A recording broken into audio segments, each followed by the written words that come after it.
think the music cut out for a bit there. I'm not sure what happened. I actually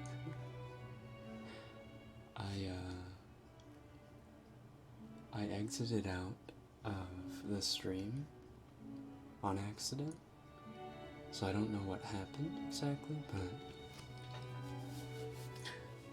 it doesn't look like anything was affected, so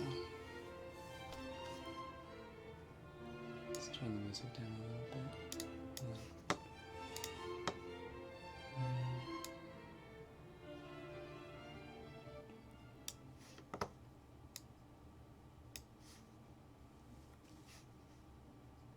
Okay, sorry, I got a little frazzled because of that. Okay. Good evening. Mama. Hi Rekken, as member of the Flat Ass Foundation, I just want to ask you if you would like to join our cause. What's this? People assuming I have a pancake butt? Evidence dictates otherwise. Hey everyone, good evening. Konbanwa. 皆さんこんばんは。もし日本人の方もいらっしゃってましたら、どうぞぜひ日本語のコメントもお上げください。こんばんは。You sound a little different. It's probably cabin fever. Hello. こんばんは。Can you share the link to the playlist now?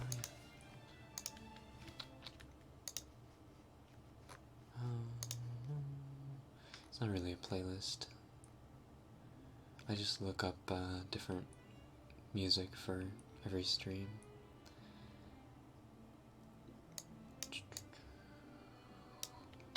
There. I'll change it on the description, and I'll post it in chat for you guys. There you go. Rekken is thick. Your voice really soothes the hell out of me. I'm glad it's soothing the hell out of you. Because I wouldn't want you to overheat.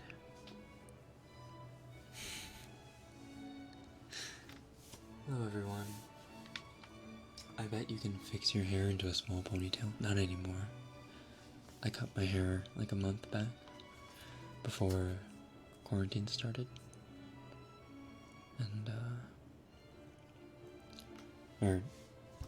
in order to, make up for the fact that I, for one, hadn't cut my hair in like 4 months prior to that, and 2, because I wouldn't be able to cut my hair after that. Pretty sure, like, barbers and stuff are all closed right now. Hello. Tea with desk honey is all done. I have my tea here as well. What's this song you can't stop listening to nowadays? Okay, this is kind of funny, but I've been watching Hibike Euphonium, and it's like made me really sentimental and reminisce like my middle school and high school band days. Especially high school, because my high school days were a lot of fun in band. Band was my favorite class, hands down. Amazing conductor and teacher, Mr. Smigel. Shout out. And I was reminiscing, and I came across like my stash of music that I have in my music folder still. Like, I still have it with me for some reason. Whoa.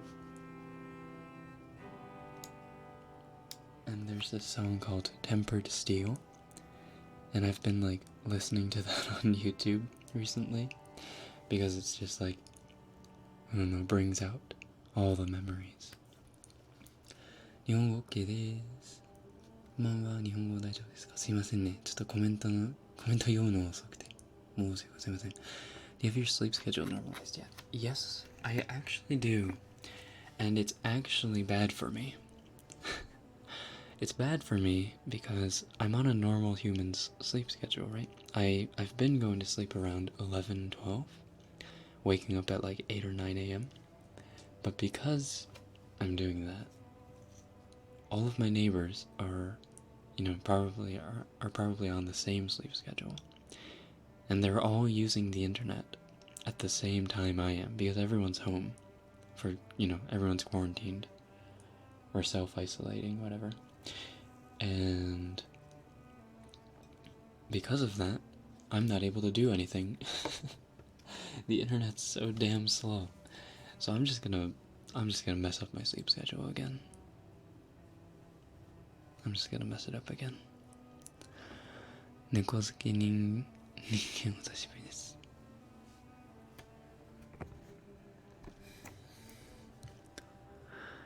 How about we do roll call, no? Let's do roll call. We will start with Nana. Hey Nana. Hey Solux. Hey Kuriel. Hey T-Unique. Good evening, Casey. Hey Kat. Hey Morgan Kittleson. Hey Z. Hey Hannah. Hey Moonjoy. Hey Joy S. Hello Rue. Good evening, Teddy. Good evening, Kihi. Hey Rose. How are you doing, Allie? Hey Julia. Hey Tony Tyra. Hello, Pastel. Hey Layla. Hey Cat with a K. Hey Kekski Makane. Oh, Cookie. That's supposed to be Cookie.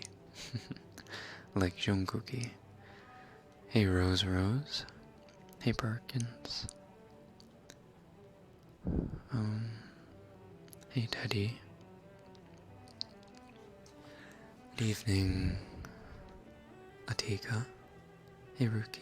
Hey L. Oh, the chat's booming now. Hey Nazar. Hey Sakura. Hey Mousy Moo. Hey Anna. Oh boy. Oh no. Hey Sumiko. Hey Ashley. Hey Wiz. Hey Jake. Hey Sophie.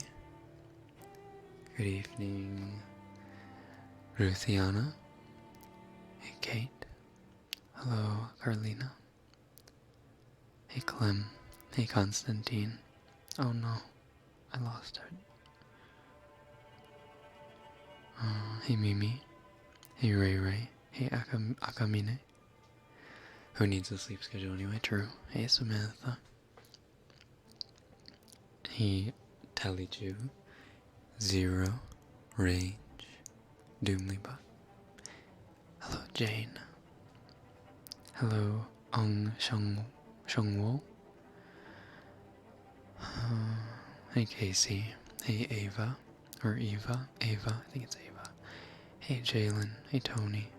Hey Skizaki. Hey Amelia. Hey Sarah. Hey Anna. Hey SC Dara. Hey Renfrey. Hey Alina. No, I keep jumping through a bunch of names on accident. Hey Harvey. Hey Pao. Hey Ashley.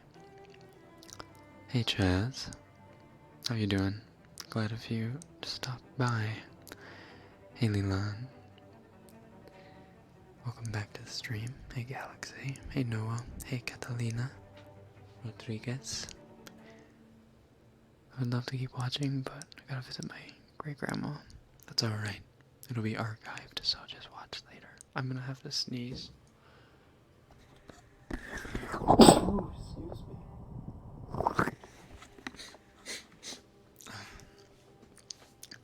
Hey Mimi. Hey Mao. Hey Nazar. Yes, Jungkookie, thank you, Rekken. No problem, I got you. Hey Peach Weeb. Hey Pao. Hey Camping Nut. Hey Jane. If I've missed some of your names, I'm sorry. Hey, 1Volt. Hey, Lots of Spaghetti. Welcome back, welcome back. Hey, T Unique. Hey, Luna.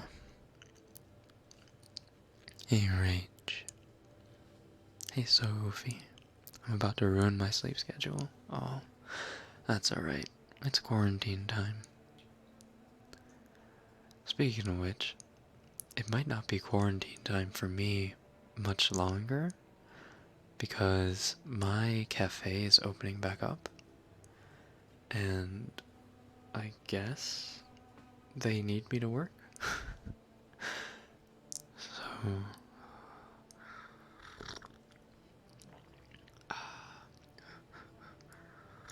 So I mean, money I guess, but I'm also going to have to reintegrate into society.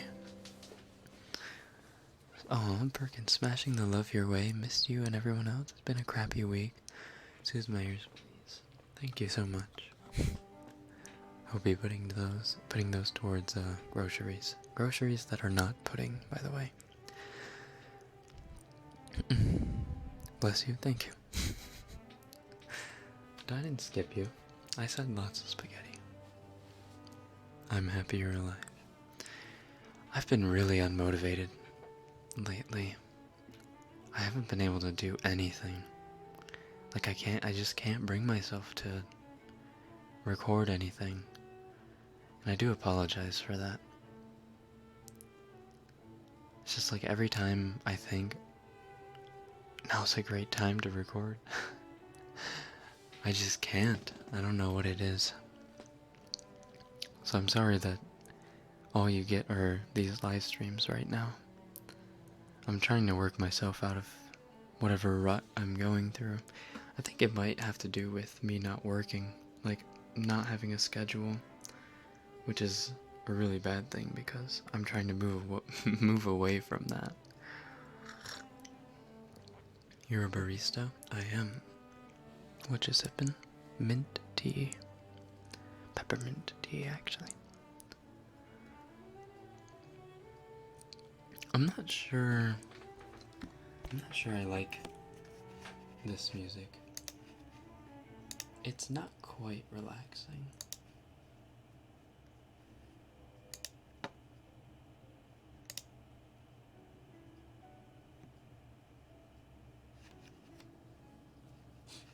We're gonna switch it up a little bit.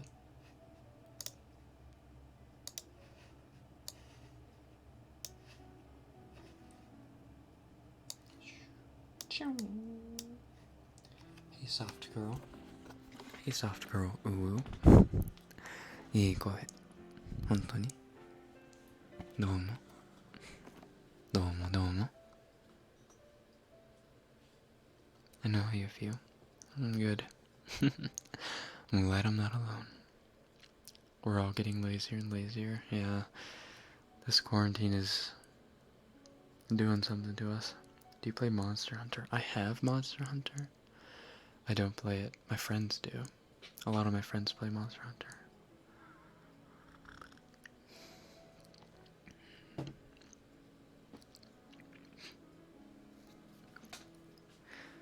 I think we're all feeling a bit like that because of quarantine. そうですね。なぜかもうダラダラしてもう何のやる気もない感じになっちゃうよね。もうずーっと引きこもっててさ、人と会えないってことを。Oh no. Perkins. Oh, I forgot to give you a fat old kiss for your last donation. My bad. Hold on. I need to read your full message. Get those groceries, mister. Also, don't feel bad about not doing more recordings. You're human and we appreciate everything you do for us. I appreciate it, Perkins. Thank you.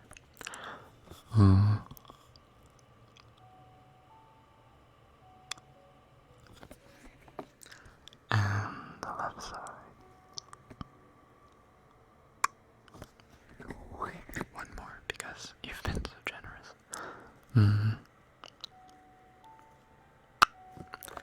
kisses were only for Perkins, not for you, chat.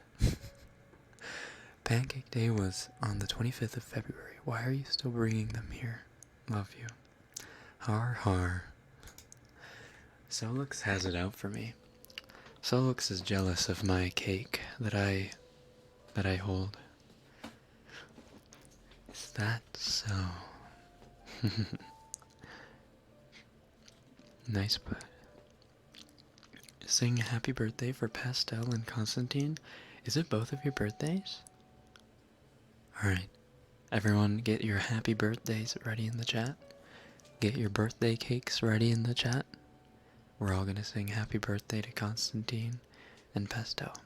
One sip of tea.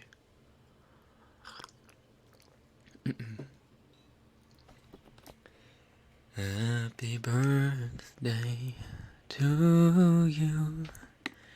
Happy birthday. Oh, the music in the background's screwing with me. To you. Happy birthday, dear Constantine. And happy birthday, dear Pastel. Happy birthday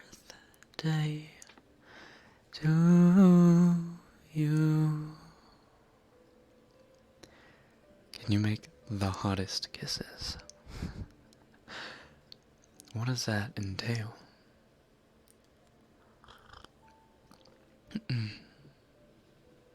Didn't we all agree that Solix was thick a couple streams ago? Did we agree to that? Also, it's my mom's birthday today. Is it really? Well, happy birthday to your lovely mother. If she is a lovely person, that is. Not in appearance, just, you know, person-wise. Imagine if his voice cracked. My voice cracks all the time. I wouldn't put it past me to have my voice crack singing happy birthday. Happy birthday to you. 君は一年もう一年超えたこの歌はいやもうやめようちょっとわかんない And many more on channel 4 I read Aizawa in the chat and I was like, what, where? Aizawa sensei? Oh, I see it too, Shota Aizawa. There he is. What's Aizawa sensei doing here? Midoriya.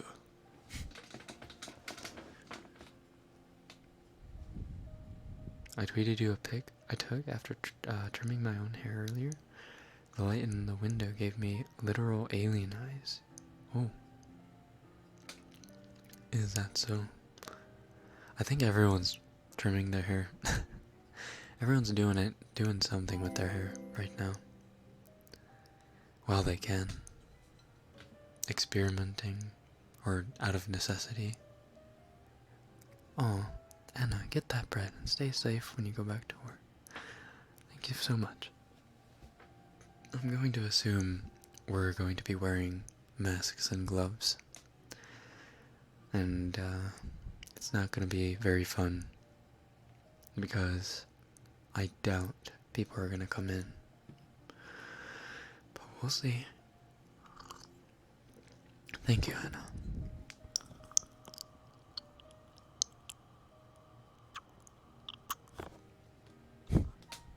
Kiss, kiss. もうやめようか。やめましょう。もうやめましょう。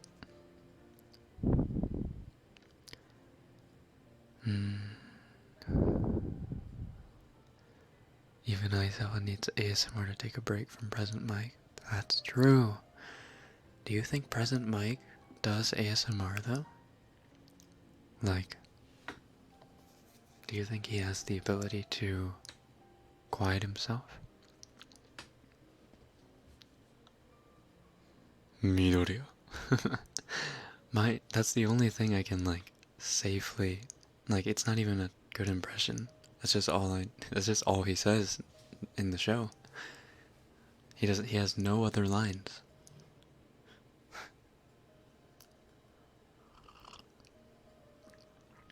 You, my queen, are the flattest of them all, but Rekken from the land of the rising sun is 1,000 times more flatter than you. Really? I don't know who you're talking to, but damn, I must be pretty flat.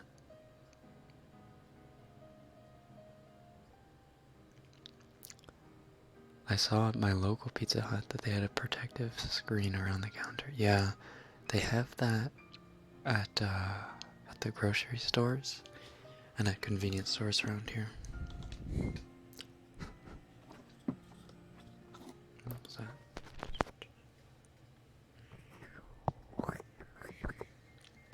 I've been trying to learn Japanese lately. It's one of my subjects, but decided to continue after graduation. Any advice? Hmm.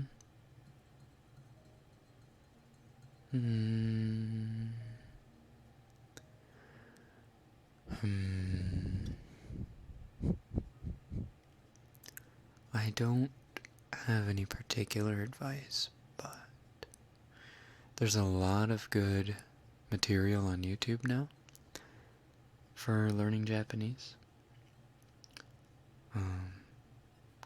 I'm a visual learner for the most part, so like watching stuff helps with comprehension rather than just listening or I don't know, like jotting stuff down. That's why I was never good with writing notes or taking notes, because I just learn visually.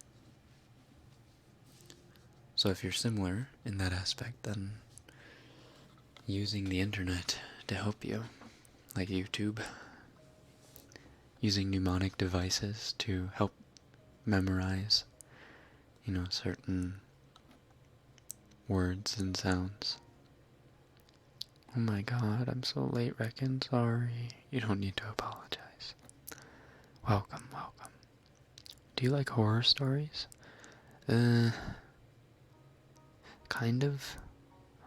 I like reading creepypastas. The Russian sleep experiment is one of my favorites.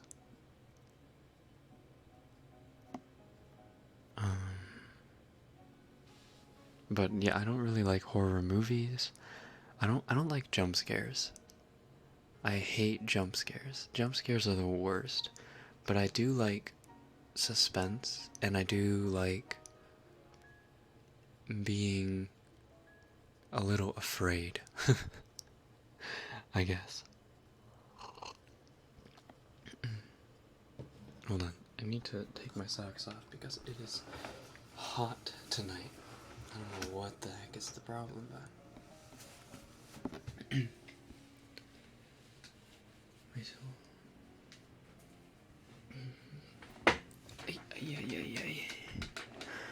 Did you learn Japanese before English, or the other way around? I learned Japanese and English kind of simultaneously, because I was born in Japan, and I was raised here, or I was raised in Japan until I was around 8 or 9, but I had an American mother.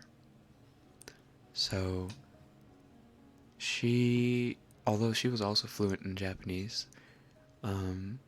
she spoke both, while I was a kid. And it was primarily English, I think, conversationally, but I wasn't super comfortable. Like, she spoke in English to me, I think, but I spoke in Japanese back to her. So I understood English. I watched a lot of movies in English, but I didn't really speak in English until I moved to the States. And then when I moved to the States, I didn't speak a lick of Japanese. So I lost it for a little while, and then I came back, and then I had to relearn it. But it wasn't so much relearning it as it was like remembering all the basics and then kind of building on that.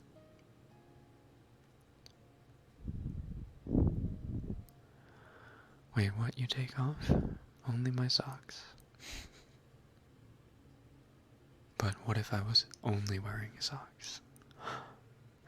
My mom wanted me to tell you thank you for the birthday wishes. Oh, did she really? That's adorable. Thank you, Perkins. Or, you're welcome, Perkins, Mom. I hope y'all are staying safe during quarantine and that you aren't losing your minds. Hmm.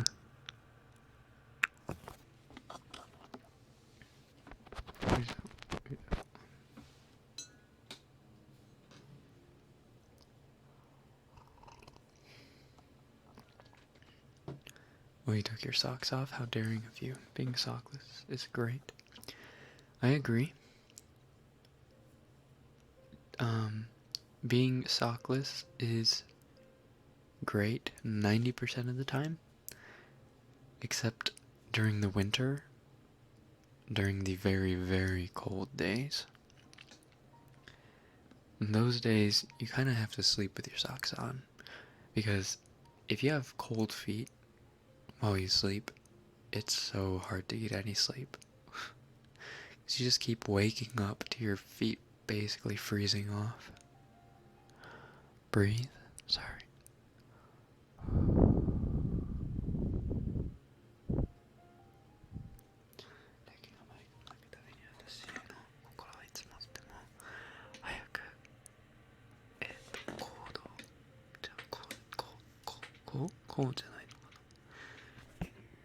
Shitsu?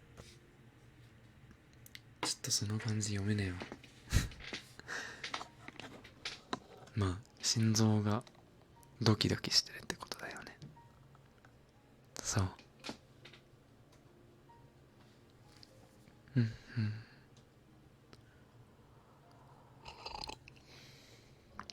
I bet it's hard living in Japan without your family.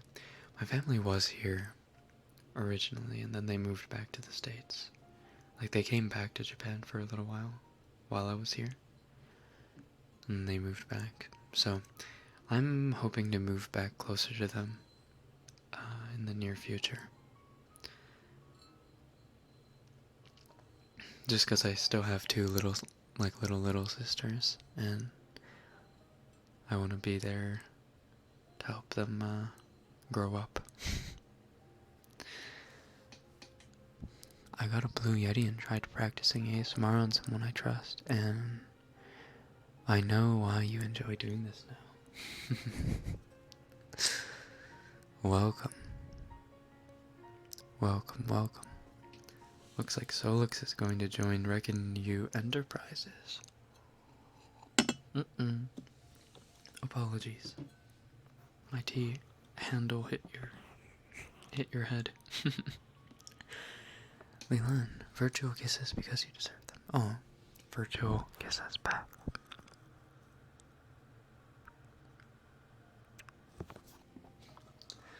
心臓がドキドキしたら病院に行ってね。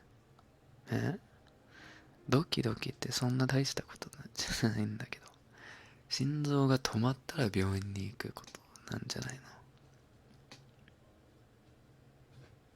の？ No winter squad. But having winter is so nice because you get a reprieve from just the smoldering heat. I think winter brings a good balance to like just the year. You kind of, if you live in a place like California, for example, you spend the whole year in just like either a hot climate or a warm climate. There's no other extreme. And I think it makes it just blend all together. But when you live in a place like Michigan, where I'm from, It's like, you know winter is coming because you can smell the cold.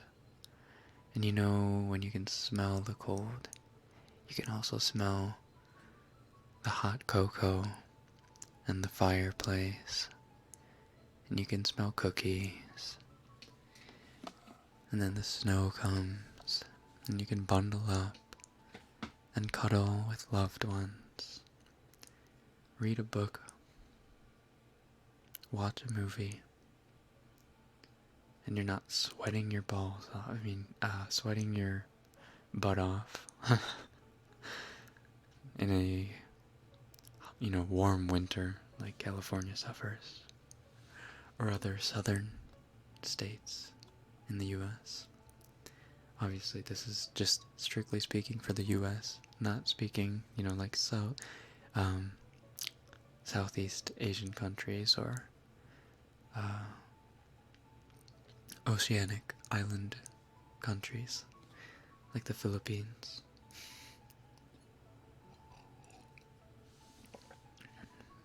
I like the fact that it gets darker earlier in winter. True, me too. Not really a fan of the winter. Really, I love winter. I think winter is my favorite season. 胸がドキドキしていて入院中です。あらら。それって僕のせいかな？それって僕のせいかな？ Winter in Florida.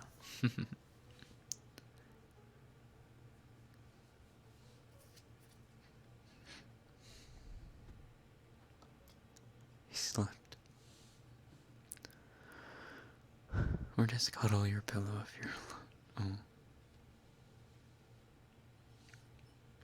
I mean, when you were young, you could cuddle with your mom or dad.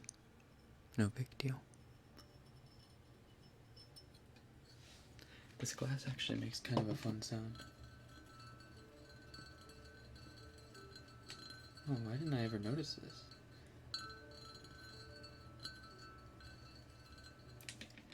Mimiを食べる。お願いします。耳なめとか耳を食べる音を出すのはちょっと禁止されておりますね。私は雨が大好きです。雨。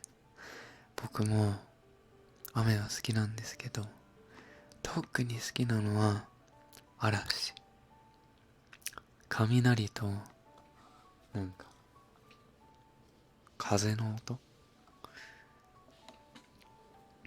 強風の音がなぜかすごく好きで超落ち着く。嵐の音、雷の音、雨の音、ぐっすり寝ちゃうんだよね。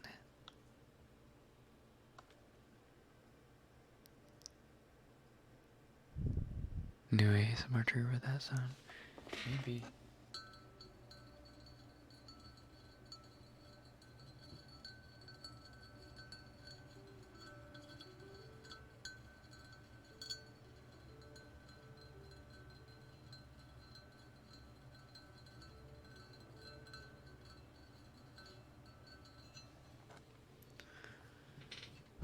Do you have an Instagram? I do. You should just look at the screen.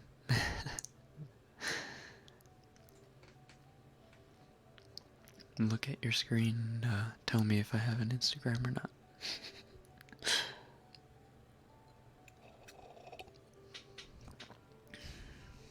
I wish I can understand what you're saying.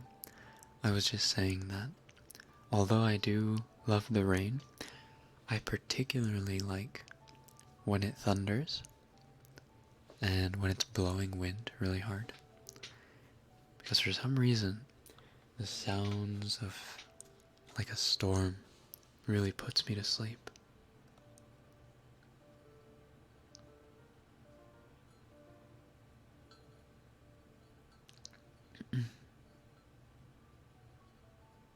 bring the glass closer to the mic. It was pretty close.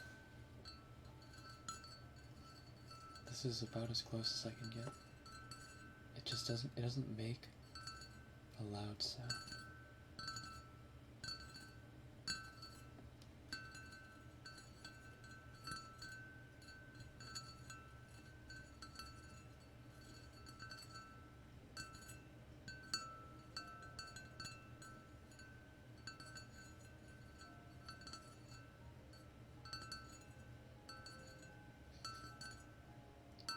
Do you have a YouTube?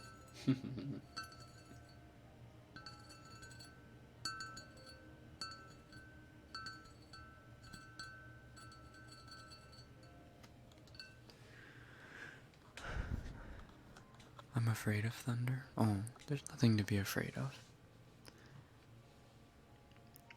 I think thunder is like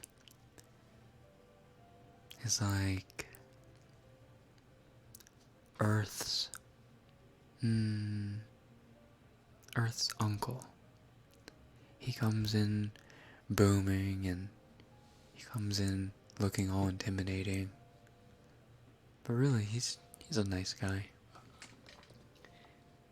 He just needs to, blow off some steam by poking fun at the family and making jokes, being raucous at the party.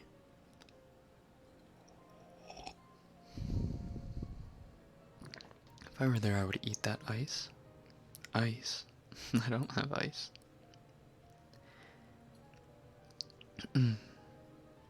Quarantine has allowed me to realize how much I miss my family. Quarantine has made me realize how much I miss high school. And I can't believe it, but high school was five years ago now? My lord.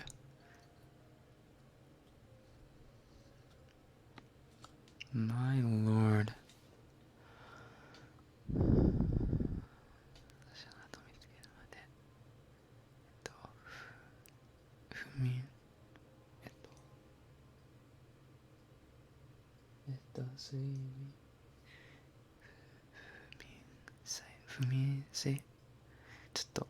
俺ほんと漢字苦手なんだけど、あんまりよく寝れなかったってことだよね。で、僕がそれを直してあげたって感じ。そうだったら嬉しいよ。僕が何かポジティブなことをできて。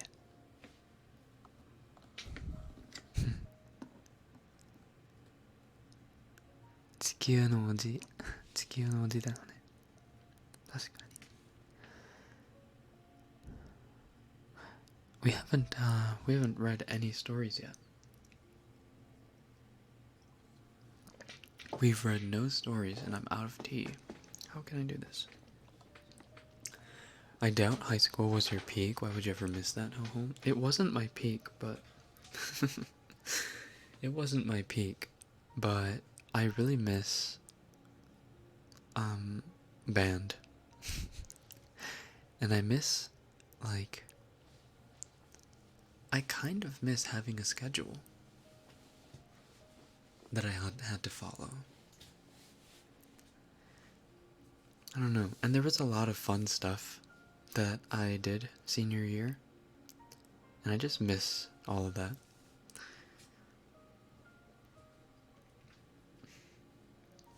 I don't miss some of the people. And I miss some people. But I don't know.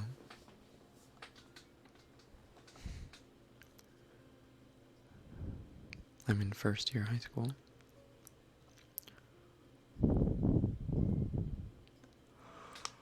Ow. Read Rekken fanfics? I doubt there are Rekken fanfics. Even if there are, I wouldn't want to read them.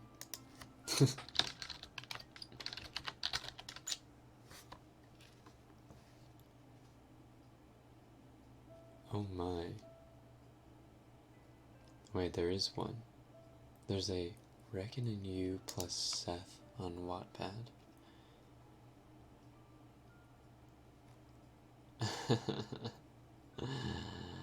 What is this?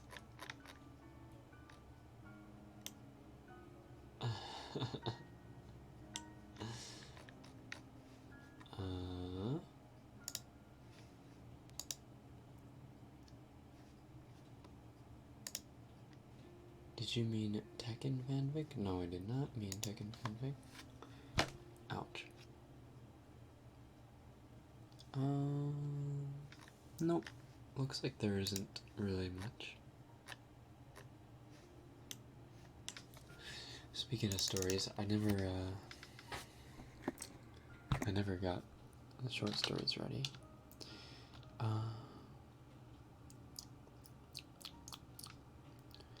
Bedtime stories.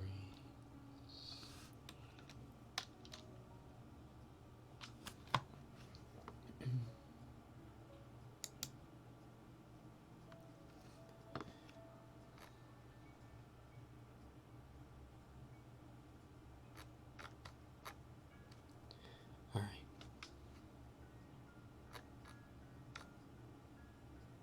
What should we read? There's The Princess and the Pea. I don't think I've ever read The Princess and the Pea. I don't know what this is about.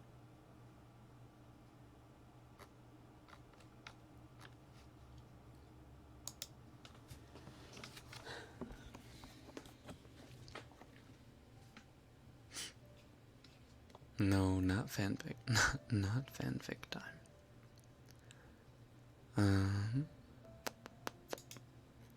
Yeah, let's read The Princess and the Pea, because this is a first time experience for me too.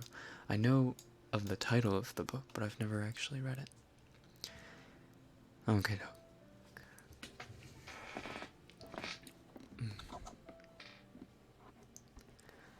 The Princess and the Pea, Chapter 1.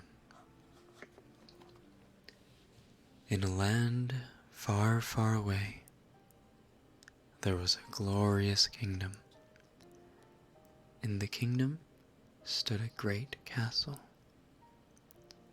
and inside the castle lived a handsome prince. The prince was sad.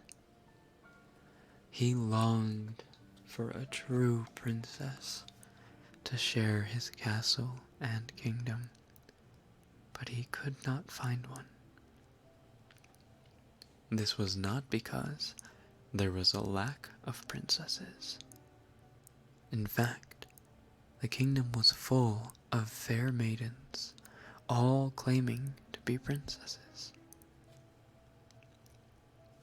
The prince scoured the kingdom, meeting every one of these so-called princesses, but he returned sad and empty-handed. It is impossible to tell whether these are true princesses, he said to his father, the king.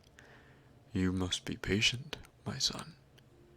You will know when you know, said the king with a knowing smile.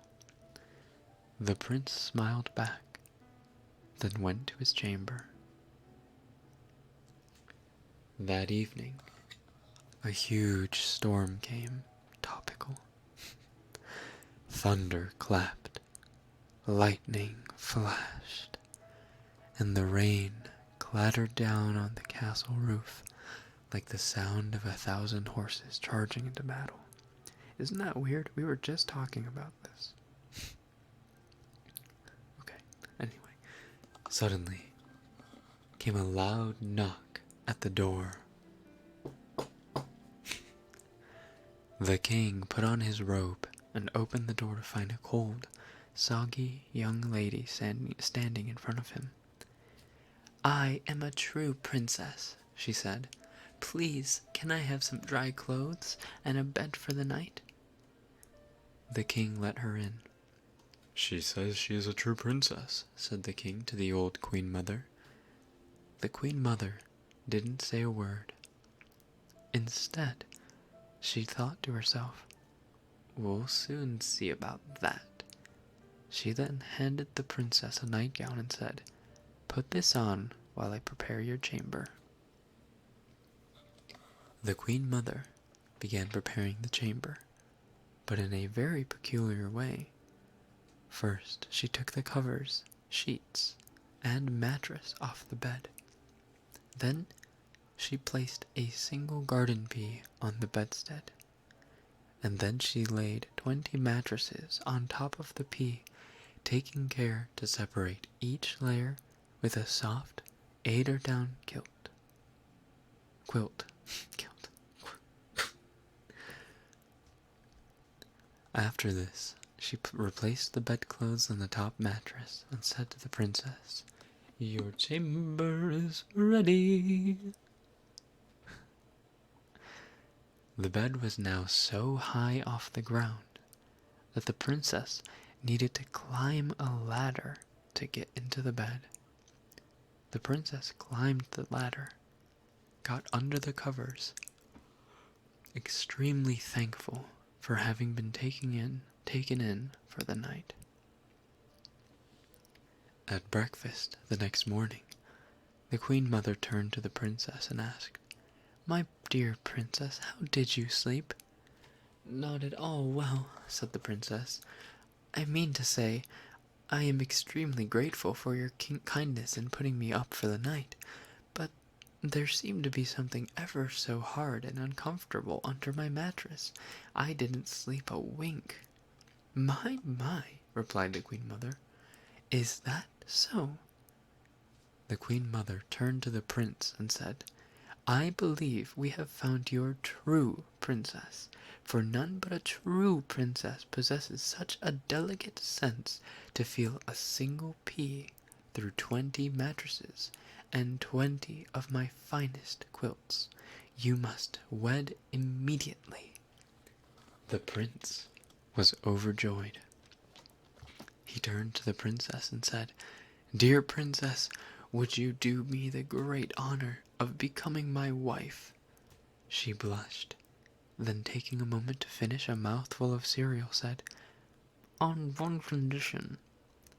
"Anything," replied the prince. She looked back at the prince with a cheeky grin and said, "That you promise, dear prince, from this day forward, that any pea that should enter this castle is simply for eating and not for sleeping upon." The prince looked back at her, chuckled, and said, "I promise." The end. What?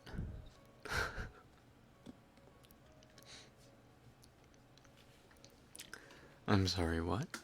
That's the story?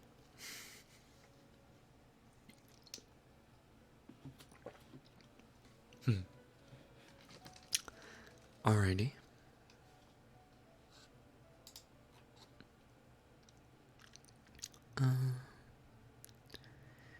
Why is there a book called Kentucky Fried Children?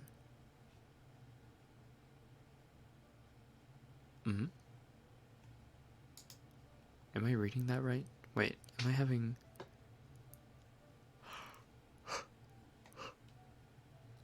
No, it says Kentucky Fried Children.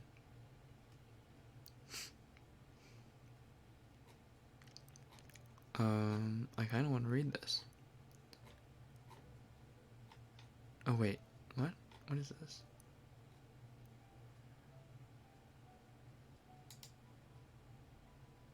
Kentucky Fried Children, an audio production by Superbooks.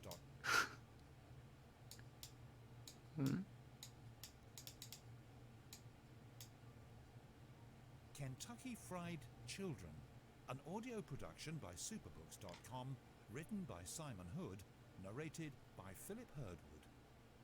On a farm in West Kent. Alright, should we read it?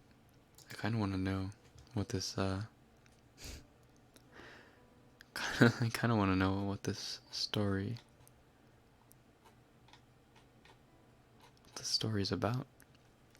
On a farm in West Kentucky lived a smart and rather plucky, gigantic, speckled farmyard hen who measured in at 6'10". This was no ordinary bird. Her intellect was quite absurd. She read 1,000 books a day, and locals there would often say, "This hen is ludicrously smart. Her IQ score is off the chart." It was so clearly plain to see, and nobody would disagree. She had, without a single doubt, phenomenal amounts of clout. What? What? To look at her, you'd think that she was happy as a bird could be. But deep inside a fury burned, ever since the time she learned. Her carefree days were all but done, and soon she'd end up in a bun, alongside mayonnaise-y gunk and other slimy, greasy junk, then processed, paper-wrapped, and sold on a discount to a 10-year-old. She thought, "This really cannot be the way that things shall end for me.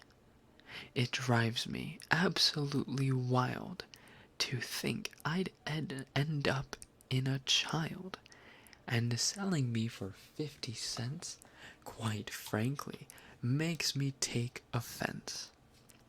I will devise a cunning plan to dodge that wretched frying pan, and seek revenge on little chops that scoff at fast food chicken shops.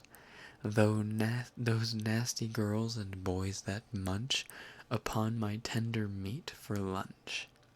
She mulled it over night and day, and then at last she cried hooray. "Now that I have thought this through, I know exactly what to do. I'll start a brand new chicken shop, but every bit of meat I'll swap." She paused for a moment, then she smiled, "for tender, juicy bits of child." What? "I think I'll wait until," she said, "the little blighters are in bed, then snatch the greasy, stinky tots and fry them in my cooking pots. I must, of course, remove the hair, apply my secret crispy layer, and serve them in a bucket to my ever-faithful farmyard crew. Then when," she cried, "they are the meal, they'll understand just how we feel." Oh my God.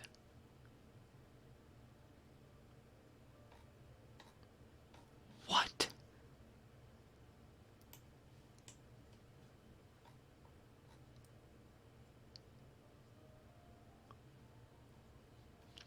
For parents, this is a super silly story about a giant talking chicken, but some younger readers might find it scary. You may wish to have a quick peek first.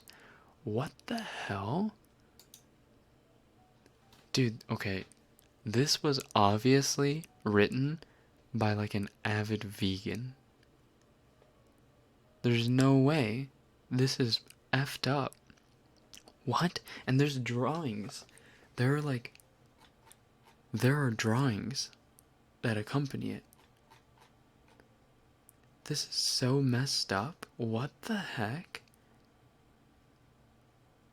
Like the part where the chicken is holding the kids.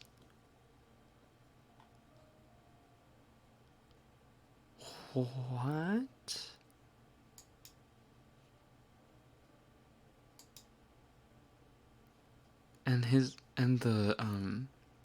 the chicken is wearing a butcher's apron, and it's bloody. And then at the end, the chickens are just eating the children out of buckets.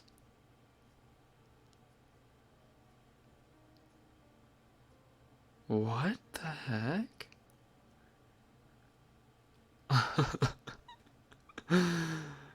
Oh, okay.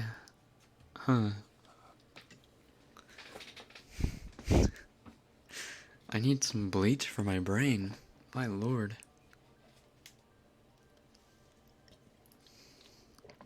The preachy vegans are trying to brainwash the children. Like, listen, I have nothing against vegans. But the vegans who try to, like, brainwash children, and the vegans who, like, go out of their way to, like, say, hey, do you like, do you like animals? Oh, yeah. Do you eat meat? Oh, yeah. Then you don't like animals. You're literally supporting killing animals. Like, those kinds of people really piss me off.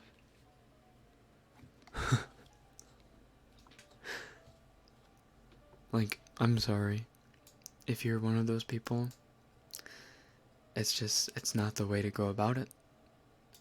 Like, forcing your ideals, it's the same as religion. Forcing your ideals onto someone by saying that you're right and they're wrong is not the way to go about it. I lost my storytelling privileges. I kinda did. I didn't expect this to be this. Nah, dude, nah. What in the heck? This is rated 5 stars, too. That's so messed up. Huh. Interesting.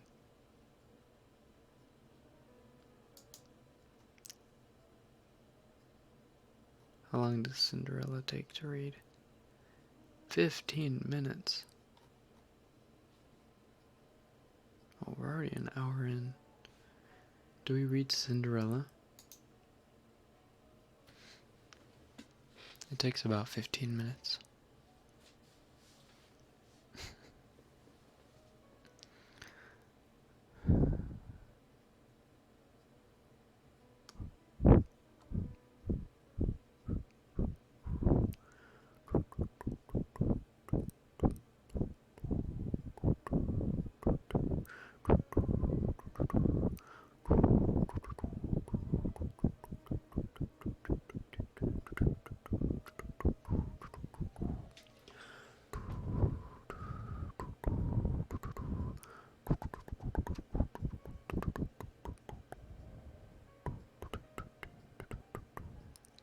I'm waiting for you guys to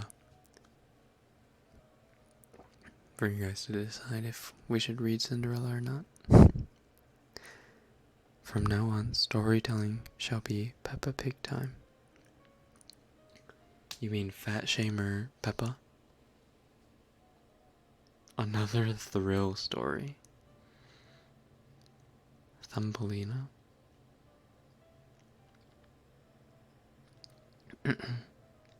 I liked that story much better than forcing a woman to marry a man.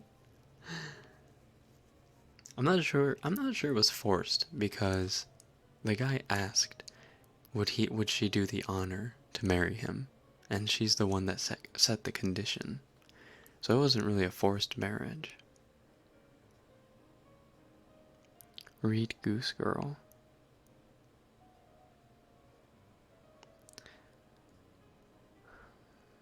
What's a Goose Girl? I'm a little scared.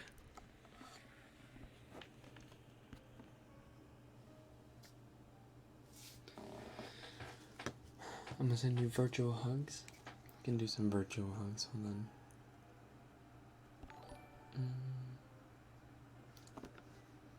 What is Goose Girl? Goose Girl. short story.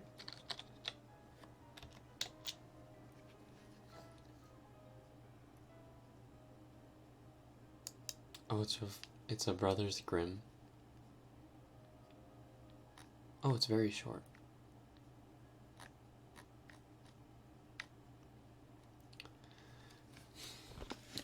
But we read this while I give you a virtual hug. Rose, Rose, bye-bye. Have a good day. Okay.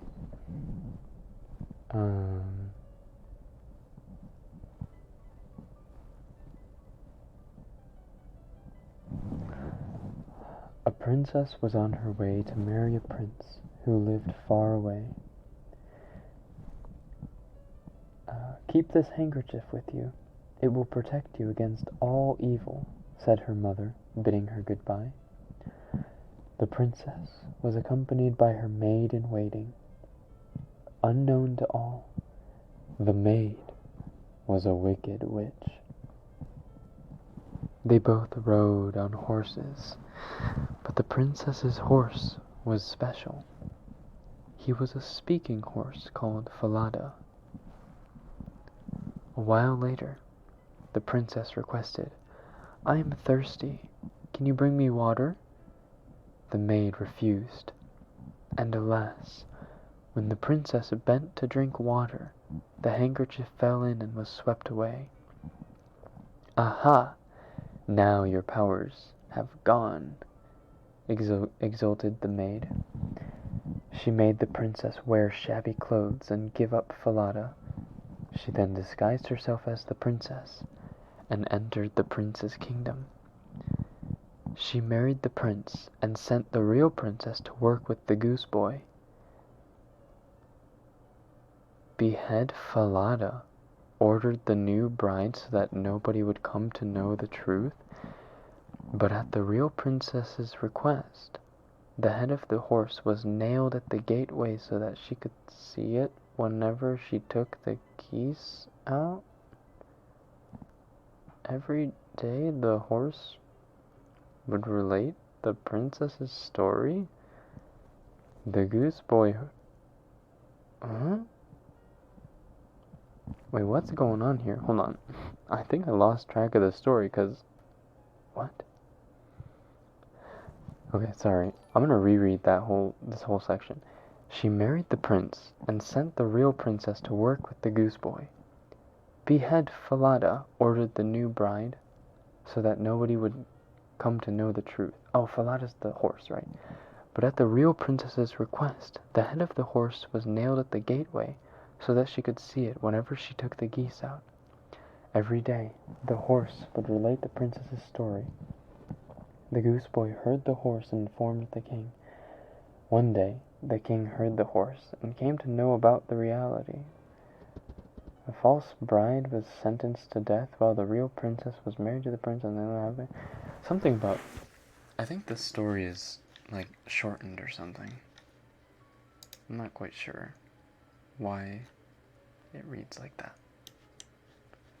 I must have read a really short version.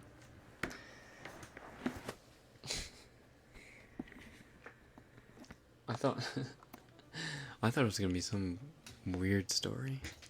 Like, it sounded like it was going real dark real fast. Because it is a Brothers Grimm story, I guess.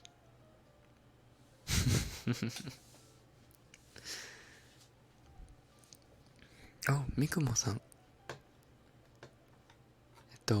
メンバーになりましたね。ありがとうございます。プッド王国へようこそ。プディング王国へようこそ。Welcome, Mikumo-san. I'm still not over the KFC story. It's, that one was definitely political.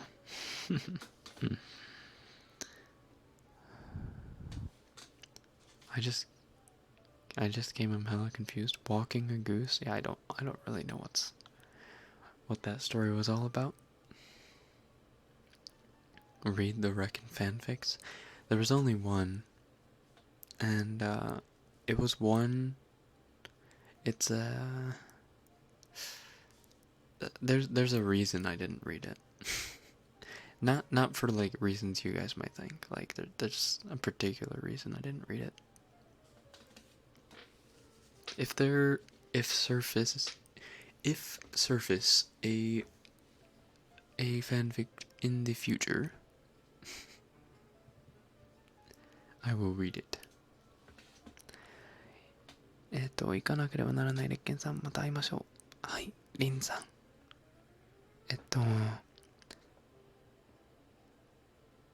日本人だったらいい夢をって感じかな。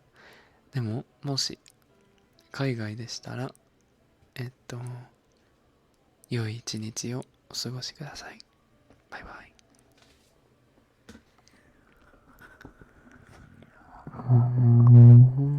Urban legend story? You guys want a horror story?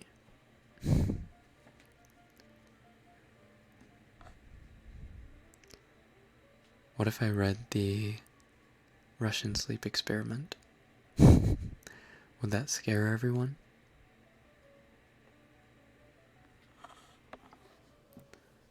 I could read something else.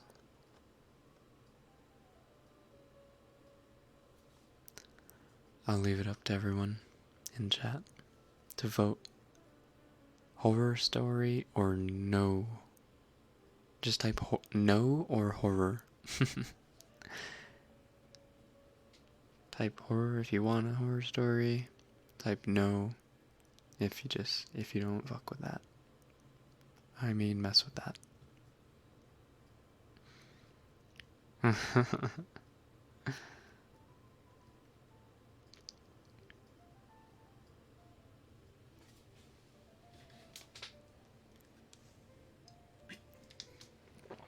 I'll write a great fic for you, don't worry. I appreciate it, Tony. Horror, yes, horror. Nah, horror story, yes please, horror story. Yes and no. Yes, sure. Yes. Horror.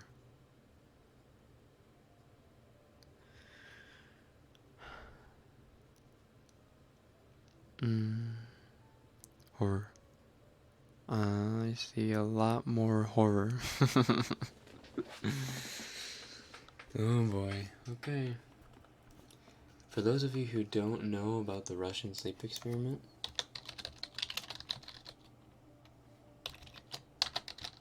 creepypasta.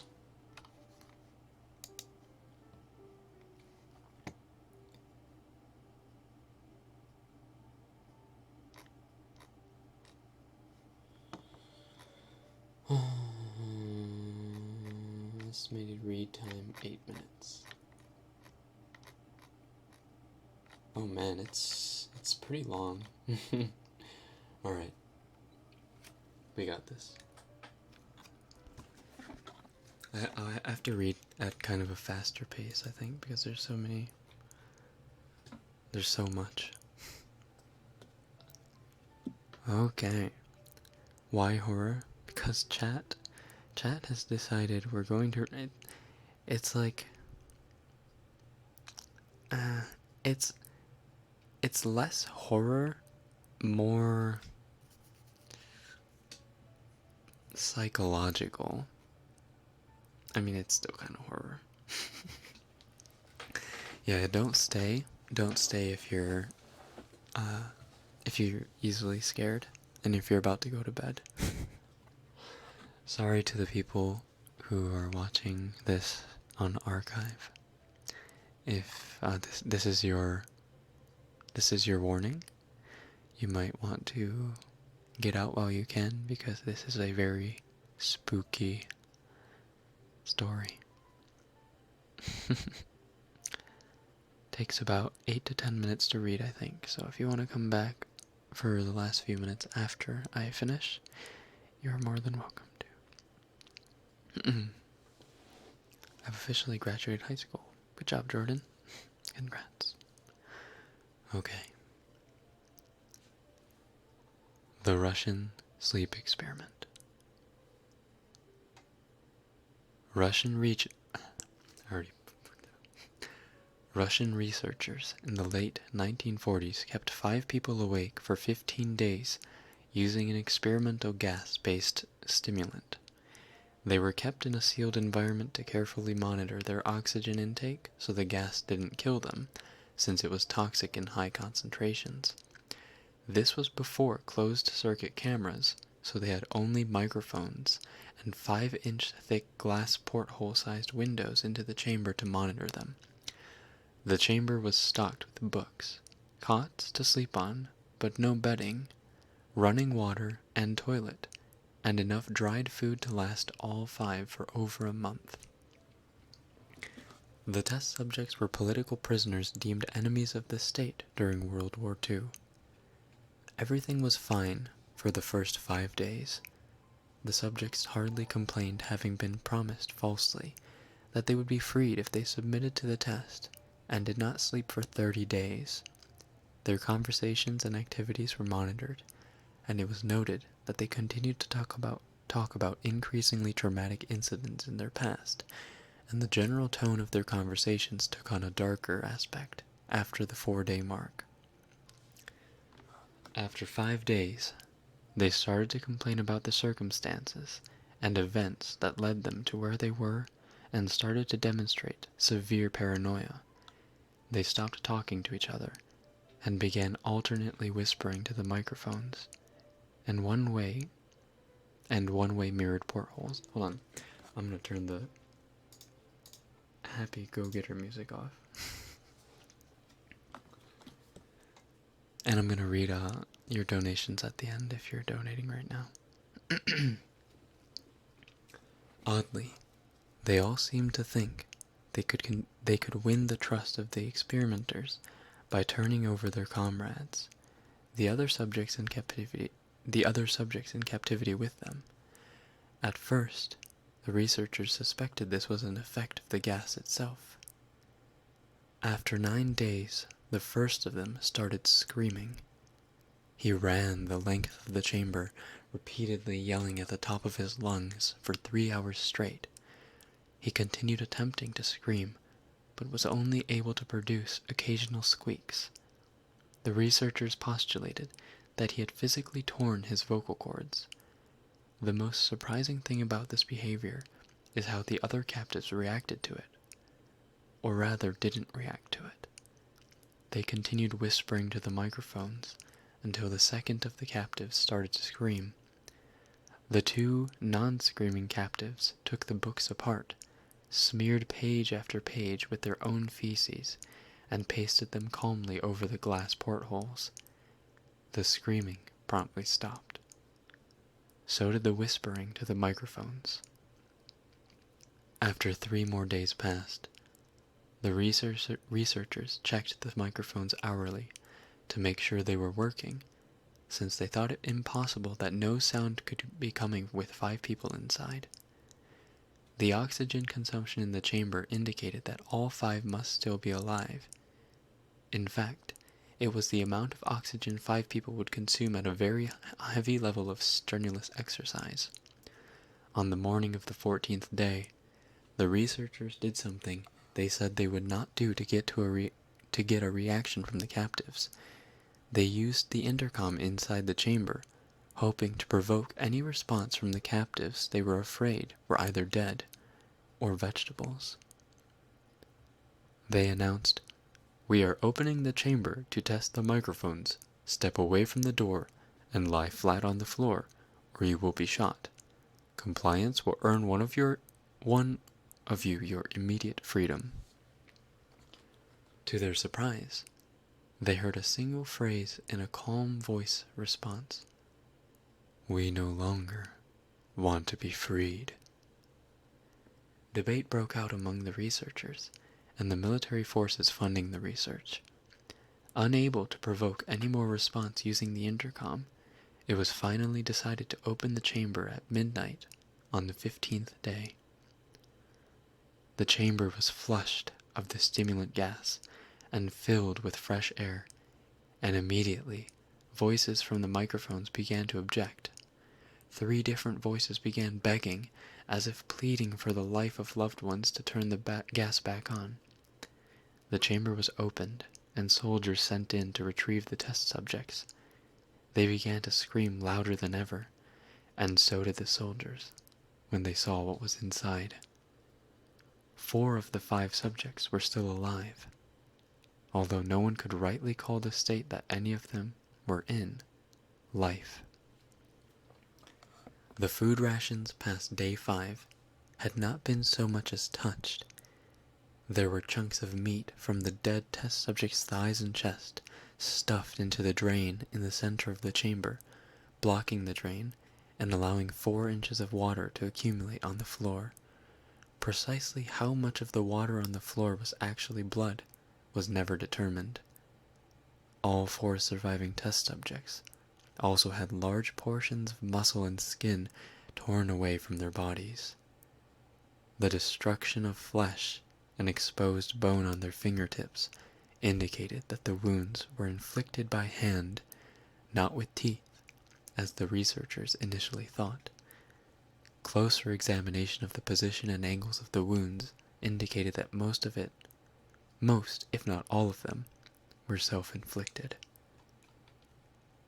The abdominal organs below the ribcage of all 4 test subjects had been removed, while the heart, lungs, and diaphragm remained in place. The skin and most of the muscles attached to the ribs had been ripped off, exposing the lungs through the ribcage. All the blood vessels and organs remained intact. They had just been taken out and laid on the floor, fanning out around the eviscerated but still living bodies of the subjects. The digestive tract of all 4 could be seen to be working, digesting food. It quickly became apparent that what they were digesting was their own flesh that they had ripped off and eaten over the course of days. Most of the soldiers were Russian special operatives at the facility, but still, many refused to return to the chamber to remove the test subjects.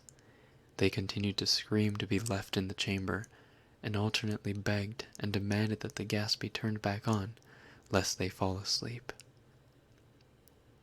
To everyone's surprise, the test subjects put up a fierce fight in the process of being removed from the chamber. One of the Russian soldiers died from having his throat ripped out. Another was gravely injured by having his testicles ripped off, and an artery in his leg severed by one of the subject's teeth. Another 5 of the soldiers lost their lives, if you count ones that committed suicide in the weeks following the incident. In the struggle, one of the 4 living subjects had his spleen ruptured, and he bled out almost immediately. The medical researchers attempted to sedate him, but this proved impossible. He was injected with more than 10 times the human dose of a morphine derivative, and still fought like a cornered animal, breaking the ribs and arm of one doctor. When heart was seen to beat When the heart was seen to beat for a full 2 minutes after he had bled out to the point there was more air in his vascular system than blood. Even after it stopped, he continued to scream and flail for another 3 minutes, struggling to attack anyone in reach, and just repeating the word "more" over and over, weaker and weaker, until he finally fell silent. The surviving 3 test subjects were heavily restrained and moved to a medical facility. The 2 with intact vocal cords, continuously begging for the gas, demanding to be kept awake. The most injured of the 3 was taken to the only surgical operating room that the facility had. In the process of preparing the subjects to have his organs placed back within his body, it was found that he was effectively immune to the sedative they had given him to prepare for the surgery. He fought furiously against his restraints when the anesthetic gas was brought out to put him under. He managed to tear most of the way through a 4-inch wide leather strap on one wrist, even though the weight of a 200-pound soldier was holding that wrist as well. It took only a little more anesthetic than normal to put him under, and the instant his eyelids fluttered and closed, his heart stopped. In the autopsy of the test subject that died on the operating table, it was found that his blood had triple the normal level of oxygen. His muscles that were still attached to his skeleton were badly torn, and he had broken 9 bones in his struggle to not be subdued. Most of them were from the force his own muscles had exerted on them.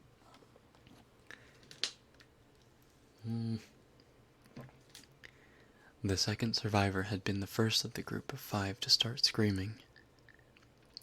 His vocal cords destroyed, he was unable to beg or object to surgery, and he only reacted by shaking his head violently in disapproval when the anesthetic gas was brought near him. He shook his head yes when someone suggested, reluctantly, they try the surgery without anesthetic, and did not react for the entire 6-hour procedure of replacing his abdominal organs and attempting to cover them with what remained of his skin. The surgeon presiding stated repeatedly that it should be medically impossible for the patient to still be alive. One terrified nurse assisting the surgery stated that she had seen the patient's mouth curl into a smile several times whenever his eyes met hers. When the surgery ended, the subject looked at the surgeon and began to wheeze loudly, attempting to talk while struggling. Assuming this must be something of drastic importance, the surgeon had a pen and pad fetched so the patient could write his message. It was simple. Keep cutting. The other 2 test subjects were given the same surgery, both without anesthetic as well, although they had to be injected with a paralytic for the duration of the operation. The surgeon found it impossible to perform the operation, while the patients laughed continuously. Once paralyzed, the subjects could only follow the attending researchers with their eyes. The paralytic cleared their system in an abnormally short period of time, and they were soon trying to escape their bonds. The moment they could speak, they were again asking for the stimulant gas. The researchers tried asking why they had injured themselves, why they had ripped out their own guts, and why they wanted to be given the gas again. Only one response was given. I must remain awake. All 3 subjects' restraints were reinforced, and they were placed back into the chamber awaiting determination as to what should be done with them. The researchers, facing the wrath of their military benefactors for having failed the stated goals of their project, considered euthanizing the surviving subjects. The commanding officer, a former KGB agent, instead saw potential and wanted to see what would happen if they were put back on the gas. The researchers strongly objected, but were overruled. In preparation for being sealed in the chamber again, the subjects were connected to an EEG monitor and had their restraints padded for long-term confinement. To everyone's surprise, all 3 stopped struggling the moment it was let slip that they were going back on the gas. It was obvious that at this point, all 3 were putting up a great struggle to stay awake. One of the subjects that could speak was humming loudly and continuously. The mute subject was straining his legs against the leather bonds with all his might. First left, then right, then left again, for something to focus on. The remaining subject was holding his head off his pillow and blinking rapidly. Having been the first to be wired for EEG, most of the researchers were monitoring his brainwaves in surprise. They were normal most of the time, but sometimes flatlined inexplicably. It looked as if he were repeatedly suffering from brain death before returning to normal. As they focused on paper scrolling out of the brainwave monitor, only one nurse saw his eyes slip shut. At the same moment, his head hit the pillow. His brainwaves immediately changed to that of a deep sleep, then flatlined for the last time as his heart simultaneously stopped. The only remaining subject that could speak started screaming to be sealed in now. His brainwaves showed the same flat lines as one who had just died from falling asleep. The commander gave the order to seal the chamber with both subjects inside, as well as 3 researchers. One of the named 3 immediately drew his gun and shot the commander point blank between the eyes, then turned the gun on the mute subject and blew his brains out as well. He pointed his gun at the remaining subject, still restrained to a bed, as the remaining members of the medical and research team fled the room. "I won't be locked in here with these things, not with you," he screamed at the man strapped to the table. "What are you?" he demanded. "I must know." The subject smiled. "Have you forgotten so easily?" the subject asked. "We are you. We are the madness that lurks within you all, begging to be free at every moment in your deepest animal mind. We are what you hide from in your beds every night. We are what you sedate into silence and paralysis when you go to the nocturnal haven where we cannot tread." The researcher paused, then aimed at the subject's heart and fired. The EEG flatlined as the subject weakly choked out, "So nearly free."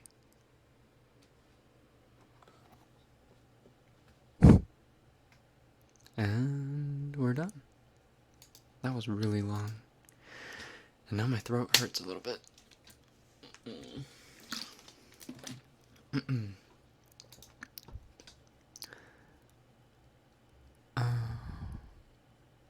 Anna, just a heads up, if the money I'm expecting comes through, you'll get a special gift, and if I write an innocent fanfic, will you consider reading it? Oh, a special gift? You don't need to give me a special gift, Anna. But I will definitely read your innocent fanfic. Thank you.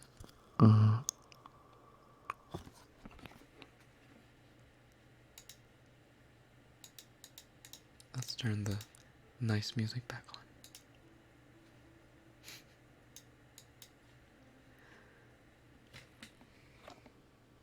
on. The subject is such a drama queen. True.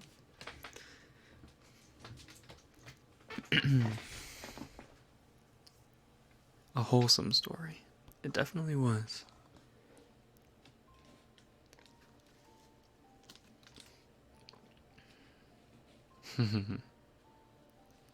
When I listened to this story the first time, I couldn't sleep the whole night. When I heard it first, I was just like, this can't... I think it was way back then. It was like, was it middle school days? I think it was in middle school. And it was when creepypastas were like just starting to become popular. And like there was a lot of speculation on whether it was real or not, and all my friends and I thought it was like real, or it had been real, and we were just like freaking out. Thank God the Russian sleep experiment is a fiction story. But is it? I'm asleep now. Good luck to you, Unique. Mwah. Mwah. What happened in that story? I don't know.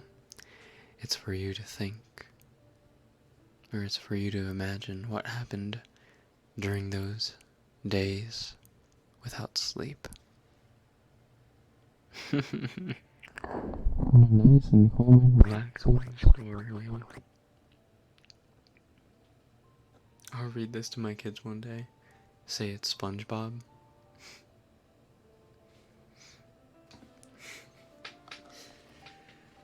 Oh, my back. When I first read it, I felt like the writer forgot what she wrote on some parts. Yeah, I stumbled at a few points because there were missing words. Like, I had to fill in words for certain parts because there was just missing stuff here and there. I'm going to try that experiment with myself. Yeah, maybe you'll lose weight so I can catch up to you in cakeness. Do you know Happy Pasta Story? Are there happy pastas?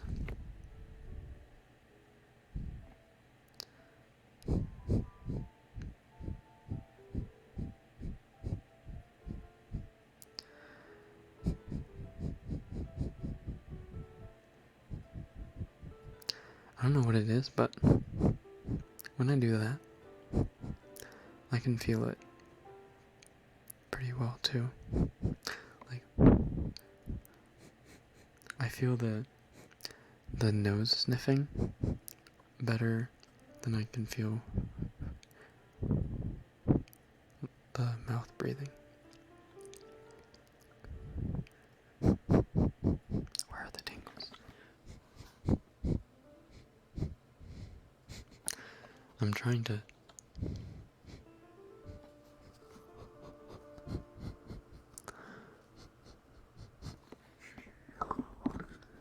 pasta makes me happy. Pasta should make all of us happy.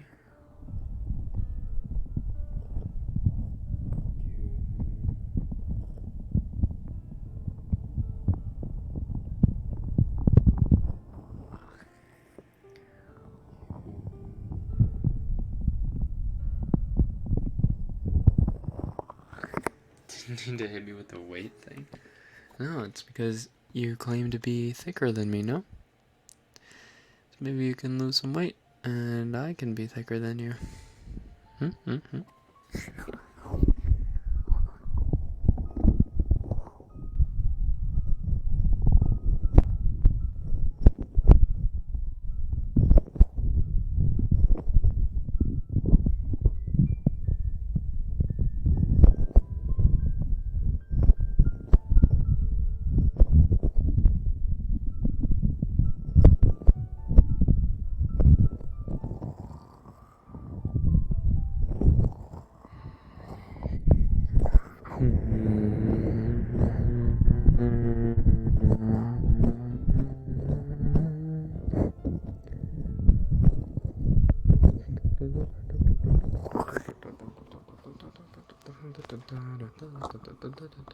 Sing us a song.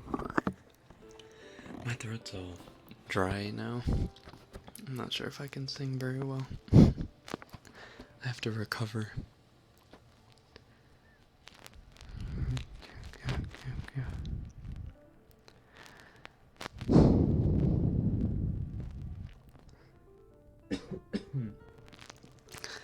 I can still remember the episode for someone chopped their leg off with a spoon because it was stuck under a tree, but it was the wrong leg. Or are you talking about Happy Tree Friends? Very, very happy show. You try to say mahal kita? I know that. It means I love you. Mahal kita. Taman. Mahal kita. Taman. Mahal kita. Taman. Mahal kita.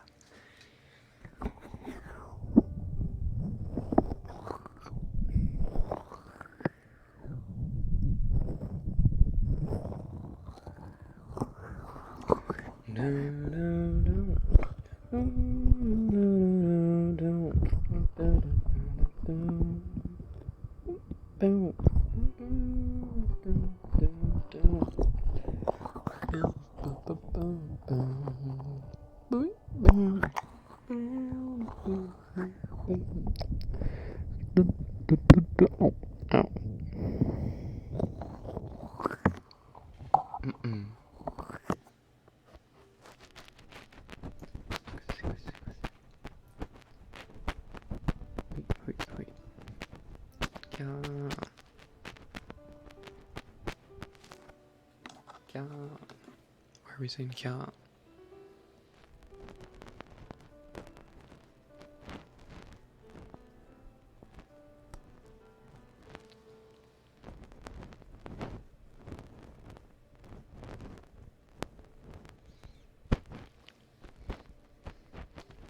Please drink water. I have been drinking water.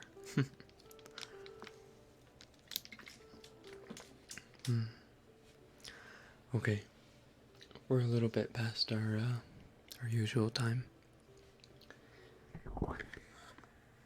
Sorry if the stream wasn't super relaxing. Hopefully some of you are getting sleepy.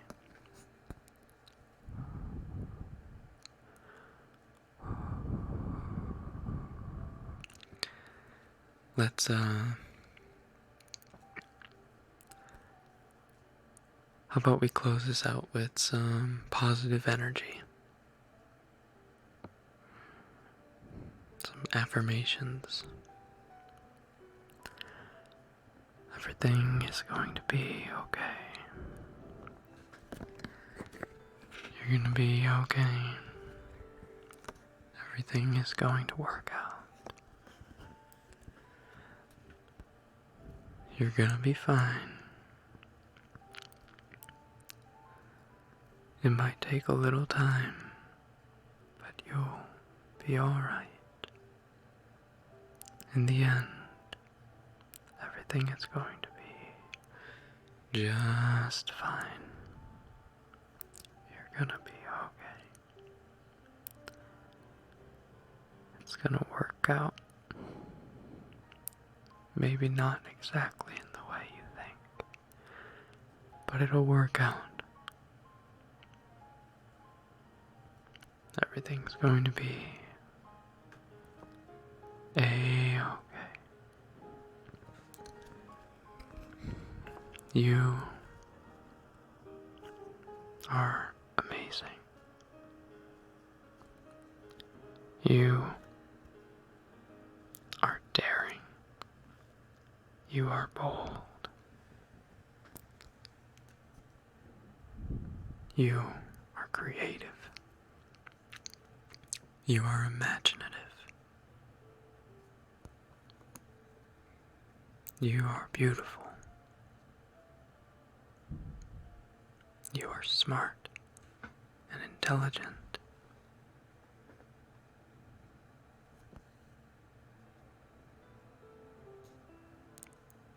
And when you set your mind to it, the only person that's going to stop you is you. But you're not going to stop yourself.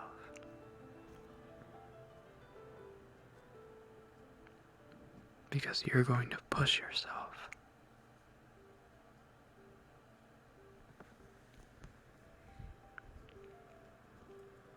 You're going to push yourself beyond what you can do. You're not going to settle for 100%.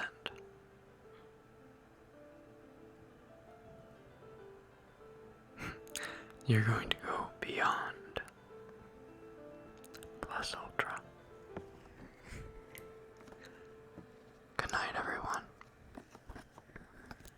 Good night. Good night. Oyasumi. Oyasumi. Good night. Or have a good day. Have a good day. Have a good day. But, I mean, if you're listening to this, later, then have a good night. Oyasumi.